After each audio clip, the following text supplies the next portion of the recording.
kembali dengan Cikgu dalam Jom Belajar Bahasa Melayu bersama Cikgu Nasa. Namun pada kali ini Cikgu cuma akan bercakap pada peringkat awal sahaja. Namun selepas ini Cikgu akan cuba menerangkan maksud pelajaran kita dengan penerangan beserta dengan video dan gambarnya agar anak-anak lebih memahami.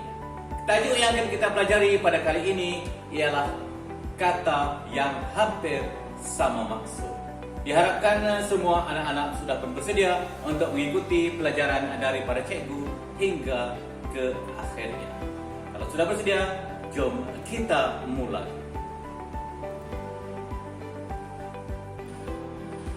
Basi, busuk, hangit, tengik. Basi, makanan yang tidak sedap baunya kerana sudah tercemar.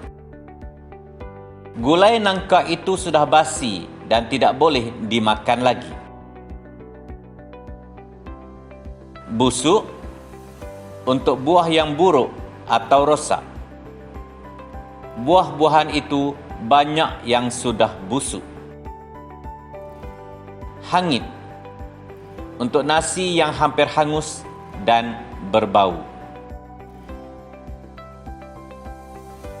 Kakak dimarahi ibu kerana nasi yang ditanaknya hangit. Tengik, minyak kelapa yang sudah lama digunakan dan berbau atau terasa tidak sedap. Minyak masak itu sudah berbau tengik. Beku, kaku, kejur dan tegang. Beku, keras kerana sejuk, berkaitan dengan cecair. Keadaan yang terlalu sejuk di kawasan Arktik menyebabkan sungai di kawasan itu menjadi beku. Kaku bermaksud kejang. Tangan dan kakinya menjadi kaku selepas bangun dari tidur. Kejur, tubuh yang keras dan kaku, ataupun rambut yang tegak dan keras.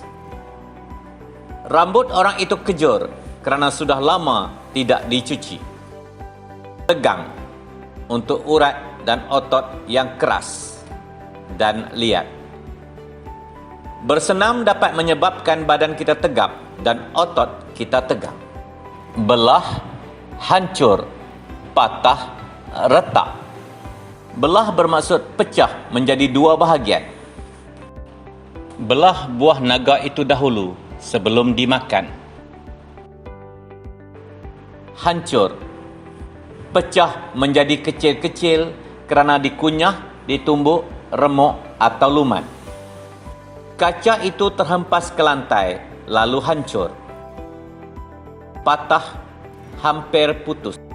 Kaki petarung itu patah kerana kemalangan. Retak, menunjukkan akan pecah. Retak pada cermin kereta itu semakin panjang. Bengkok, bongkok, condong dan serong. Bengkok bermaksud tidak lurus. Kira-kira 400 batang pokok pine di barat Poland tumbuh bengkok menghala ke arah utara. Bongkok, melengkung atau tidak lurus, kebiasaannya untuk manusia. Badan orang tua itu bongkok seperti sabut.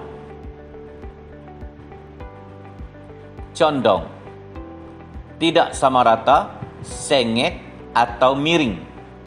Tiang lampu isyarat itu condong kerana dilanggar lori. Serong, tidak lurus, tidak tepat, seperti potongan sesuatu.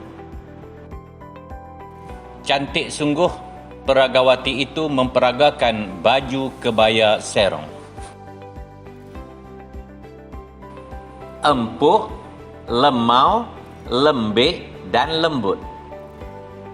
Empuk, lembut dan mudah dikunyah. Kakak merebus ubi kayu itu sehingga empuk. Lemau bermaksud tidak garing, seperti biskut atau kuih kerana sudah kena angin.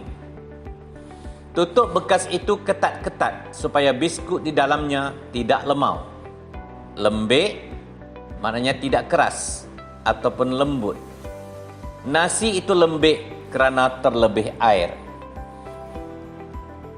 Lembut juga bermaksud tidak keras, mudah dilenturkan. Kek yang dimasak oleh ibu ini sungguh lembut.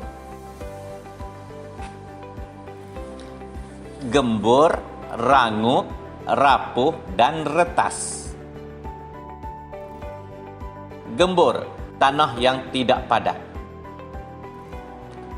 Tanah perlu digembur terlebih dahulu sebelum ditanam dengan biji benih. Rangup, digunakan untuk biskut atau keropok yang rapuh ataupun mudah pecah. Ayam goreng itu sungguh rangup. Rapuh, mudah patah atau mudah pecah. Berhati-hati ketika memanjat dahan pokok yang rapuh. Retas, bermaksud pakaian yang terbuka jahitan kerana putus benangnya. Ibu menjahit kembali seluar yang retas itu. Muncul, tampil, terbit, timbul. Muncul, keluar dengan tiba-tiba. Dengan tidak disangka-sangka, muncul beberapa ekor harimau dari kawasan hutan belantara itu. Tampil, datang ke depan. Aspa tampil di hadapan kelas untuk bercerita. Terbit, keluar dari tempat yang terlindung. Matahari terbit dari sebelah timur.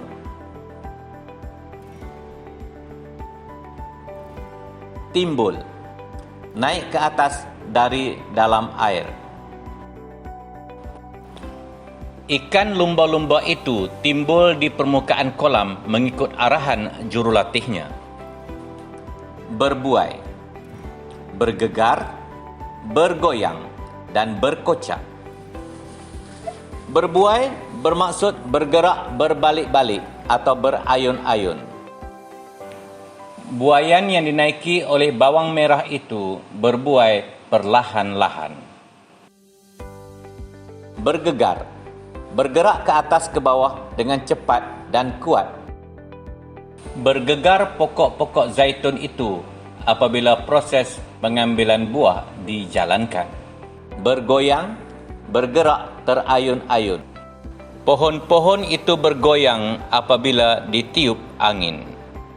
Berkocak bermaksud air di dalam bekas yang bergoncang. Air di tasik itu berkocak apabila seekor buaya berenang di dalamnya. Mencolok, mencucuk, menjolok, dan merodok. Mencolok bermaksud kelakuan atau pakaian yang menimbulkan rasa tidak senang hati orang lain. Pakaian yang diperagakan itu begitu mencolok mata. Mencucuk, menikam atau menusuk dengan benda tajam. Jururawat mencucuk kanak-kanak itu dengan sebatang jarum suntikan. Menjolok, merodok sesuatu dengan galah supaya gugur. Encik Ahmad menjolok buah mangga itu dengan galah yang direka khas. Merodok, menusuk atau menikam menggunakan senjata tajam. Hang Tuah telah merodok perut Taming Sari dengan sebilah keris. Menanak, menjerang, mengukus, dan merebus. Menanak dikhususkan untuk nasi yang dimasak di dalam periuk. Ibu menanak nasi untuk makan tengah hari. Menjerang, meletakkan cerek di atas api atau memasak air. Kakak menjerang air untuk membancuh kopi. Mengukus, memanaskan sesuatu dengan wap air. Puan Aniza mengukus beberapa biji kuih pau untuk anak-anaknya. Merebus, memasak sesuatu dalam air yang mendidih. Nenek merebus beberapa tongkol jagung untuk cucu-cucunya. Diharapkan semua telah pun berjaya mengikuti pembelajaran yang telah cikgu ajarkan tadi dan sudah memahami serba sedikit apa yang dikatakan perkataan yang hampir sama maksud. Dan jangan lupa cuba jawab soalan-soalan kuis dalam link di ruangan komen di bawah. Sampai kita jumpa lagi dan jangan lupa like, share dan subscribe channel NASA 2K Studio. Sampai kita jumpa lagi. Assalamualaikum.